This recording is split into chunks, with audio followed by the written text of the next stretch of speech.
கொழுக்கட்டையா? எனக்கு செய்யவே தெரியாது. நான் ரெடிமேட் மிக்ஸ் தான் வாங்கி பண்ண போறேன். நீங்க எவ்வளோ நாள் தான் இப்படியே பண்ணிக்கிட்டு, உங்ககிட்ட இருக்க டேலண்ட்ஸ நீங்க மறைக்க போறீங்க? ஆமா.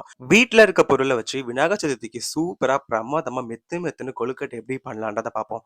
நம்மளும் செஃப் தானே, ப்ரூவ் பண்ணிடலாம். ஓகே. வீடியோக்குள்ள போறதுக்கு முன்னாடி நம்ம சேனல நீங்க இன்னும் சப்ஸ்கிரைப் பண்ணலன்னா, தாராளமா சப்ஸ்கிரைப் பண்ணிக்கோங்க. Welcome to our channel Chandra Sanchari பெட்டி. இதுக்கு வந்து பார்த்தீங்கன்னா, மிக்ஸில 4 ஸ்பூன் வேர்க்கடல, அதுக்கப்புறம் 2 ஏலக்காய், அதே மாதிரி 4 ஸ்பூன் வெல்லம் துண்ட நம்ம சேர்த்துக்கலாம். சேர்த்துட்டு இத வந்து நல்லா வந்து கொரன்னு இந்த மாதிரி அரைச்சு எடுக்க போறோம். அதுக்கப்புறம் 1 கப் இடியாப்ப மாவு. இடியாப்ப மாவ வச்சு சூப்பரா பிரமாதமா நம்ம கொழுக்கட்டை பண்ணலாம். நீங்க பாருங்க. ரெடிமேட் மிக்ஸ் எல்லாம் எதுவுமே வேண்டாம். அந்த 1 கப் இடியாப்ப மாவ நம்ம கடாயில கொட்டிட்டு லைட்டா ஒரு 1 மினிட் வந்து வதக்கிட்டு, நம்ம என்ன பண்ண போறோம், அத வந்து எடுத்து வச்சுர்றோம். அதுக்கப்புறம் அதே கடாயில வந்து பார்த்தீங்கன்னா, அந்த 1/2 கப்புக்கு தண்ணி கொஞ்சமா ஊத்திட்டு, நம்ம வந்து இது நல்லா கொதிச்சு வர டைம்ல உப்பு சேர்த்துட்டு, 1 ஸ்பூன் எண்ணெய் சேர்க்கணும். இது நல்லா கொதிச்சு வரும். அந்த டைம்ல நம்ம வதக்கி எடுத்த இந்த இடியாப்ப மாவ இதுல சேர்த்து நல்லா கிண்டி விட்டுக்கோங்க. ஸ்டவ் ஆஃப் பண்ணிக்கோங்க.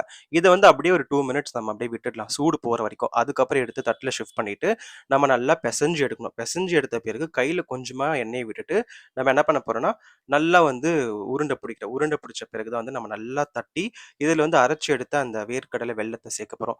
இதுதான் வந்து பார்த்தீங்கன்னா, இதுக்கு ஸ்டஃப்ஸ். ஸோ இத சேர்த்துட்டு நல்லா நீங்க உங்க ப்ரிஃபரன்ஸ்க்கு ஏத்த மாரி நாங்க வந்து பூண்டு ஸ்டைல்ல பண்ணியிருக்கோம். அச்சு இருக்கும். பட் நாங்க அச்சுலாம் யூஸ் பண்ணல. கையிலேயே பண்ணலாம். நம்ம ட்ரெடிஷனலா போவோமே. ஸோ அதனால வந்து பார்த்தீங்கன்னா, நாங்க நல்லா கையிலேயே வந்து தட்டி, வெல்லம், அந்த வேர்க்கடலை இந்த ஸ்டஃப்ஸ் எல்லாம் வச்சுட்டு, நல்லா பூண்டு மாரி அத ஷேப் குடுத்துட்டு, இத வந்து நம்ம என்ன பண்ண போறோம்னா, இட்லி குண்டால வச்சு வேக வச்சு எடுக்கிறோம். இத வேக வைக்கிறதுக்கு முன்னாடி இந்த விஷயம் ஆப்ஷனல். அது வந்து பார்த்தீங்கன்னா, குங்குமப்பூ. குங்குமப்பூ வந்து பார்த்தீங்கன்னா, நாங்க சும்மா டெக்கரேஷனுக்காக லைட்டா மேல வந்து நாங்க கொஞ்சம் கொஞ்சம் வச்சிருக்கோம். இது வந்து அவுட்ஃபிட் நல்லாருக்கும். சூப்பரா இருக்கும். அதுக்காக தான். ஸோ இத வச்சுட்டு நம்ம என்ன பண்ண போறோம், இட்லி குண்டாவ மூடி வேக வச்சிடலாம். ஒரு 10 நிமிஷம் வேக வச்சுக்கோங்க. 8 டூ 10 மினிட்ஸ் போதும். 8 டூ 10 நிமிஷம் வேக வச்சு எடுத்து பார்த்தீங்கன்னா, புசு புசுன்னு சாஃப்ட்டா இருக்கும் கொழுக்கட்டை. நிஜமா சொல்றேன். வீட்லயே வந்து பார்த்தீங்கன்னா, நம்ம எவ்வளோ சூப்பரா பண்ணியிருக்கோம். எதுக்கு நம்ம ரெடிமேடா வாங்கணும்? ரெடிமேட் மிக்ஸ் வாங்கி எதுக்கு பண்ணணும்? நம்ம வீட்லயே பாரம்பரிய முறையில அஞ்சர ஸ்டைல்ல பண்ணலாம்.